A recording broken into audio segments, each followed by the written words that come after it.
On débute l'actu sportive de ce week-end avec un grand coup de chapeau à Romain Fèvre, le motard vosgien dossard numéro 3, qui a signé dimanche à Lommel en Belgique sa 4e victoire consécutive lors de la 13e épreuve du championnat du monde de motocross en catégorie MXGP. Une première pour son écurie Kawasaki dans la catégorie Rennes. Il conforte ainsi sa 2e place au classement général derrière l'Espagnol Jorge Prado. Autre rendez-vous incontournable pour les amateurs de deux roues du côté de la Bresse cette fois, et si les grimpeurs de la Grande Boucle ont envahi le massif vosgien samedi, dimanche c'était au tour des pilotes de Hillclimb de gravir cette montée réputée impossible au col de Grosse-Pierre, au Moutier des Fées. 69 concurrents français et étrangers ont ainsi tenté de dompter cette piste de 180 mètres de long et inclinée à près de 140% par endroit. Seuls 9 participants y sont parvenus, comme ici à l'image le Bresseau Thomas Joly. Une édition qui a battu des records de fréquentation et réuni près de 5000 spectateurs, sans doute attirés par un plateau très relevé avec notamment la présence de 5 pilotes américains parmi les meilleurs au monde. Une belle et grosse équipe des USA. C'était quelque chose qui était prévu en 2020, avec le Covid, vous doutez que voilà, c'était reporté. Et là, on est content enfin d'avoir pu réaliser ce projet, eux aussi, même si au niveau du résultat, pour le moment, ils sont pas trop bien, les garçons, mais c'est pas fini. Une course, elle se termine toujours quand le dernier pilote est passé. Donc, on va voir ce que ça va donner.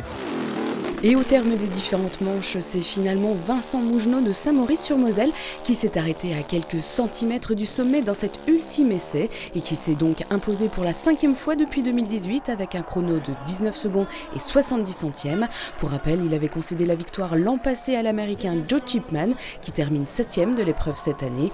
Pas de pilote américain dans le top 3 mais un podium 100% vosgien avec les belles 2e et 3e places des Bresseaux Johan Pelletier et Thomas Joly. C'était pas trop bien parti, mais au final, ça s'est bien passé. Après, j'ai eu de la chance de faire une belle manche, mais je suis content. Et vous l'avez trouvé comment le terrain aujourd'hui ? Il paraissait facile, mais c'était piégeux. C'était pas évident, mais ça faisait une belle course quand même. Allez, gars, petite montée de genoux. Dernier échauffement pour les joueurs du SAS Football Épinal quelques minutes avant le coup d'envoi de leur rencontre contre l'AS Nancy-Lorraine, samedi au Stade des Viaux de Vanier. Un match amical dans un contexte bien particulier pour les deux formations. Les Vosgiens, tout juste promus, retrouvent le niveau national 6 ans après l'avoir quitté. Les Meurthe-et-Mosellans, eux, sous le coup d'une relégation administrative, devaient évoluer en N3 la saison prochaine. Mais après de nombreux rebondissements, ils ont finalement profité d'un repêchage in extremis il y a quelques jours et se maintiennent donc en N1. Un soulagement pour l'entraîneur du club au Chardon, l'ancien international Benoît Pedretti, qui attend encore 5 ou 6 recrues avant la reprise de la compétition. Très heureux d'être là et surtout d'avoir pu être repêché à ce niveau-là. Donc voilà, on est en manque de préparation, on a repris seulement lundi, mais je vous dis, on est très heureux de pouvoir jouer aujourd'hui et puis de parler de football. Bon, les ambitions pour aujourd'hui, c'est une grosse séance de travail. Voilà, c'est la première fois qu'on va faire du 11 contre 11, donc ça va être intéressant de voir des choses. Après, pour la saison, il est encore trop tôt, l'effectif n'est encore pas construit, donc on verra au fur et à mesure, mais c'est beaucoup d'humilité vu là où on est passé. Un derby lorrain qui a attiré près de 800 spectateurs. Sur le terrain, les Spinaliens ont globalement dominé la première période en se montrant très offensifs avec de belles occasions, notamment de Mazeille ici à la 4e minute, ou encore la tentative de Labissière qui frôle le poteau. Des Vosgiens qui ont montré de belles choses sans réussir toutefois à concrétiser. On monte d'une division, on change de monde, comme on dit.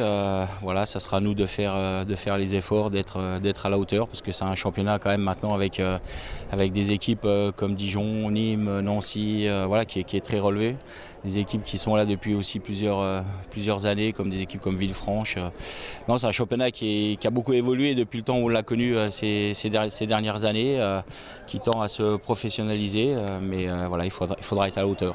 En deuxième période, sursaut des Nancéiens qui se montrent beaucoup plus combatifs et dangereux. Ici, la frappe de Florentin passe au-dessus de la transversale. Score final 0-0, une bonne répétition pour les deux équipes qui se retrouveront au stade Marcel Picot à Nancy le 18 août prochain, dès la 2e journée de championnat.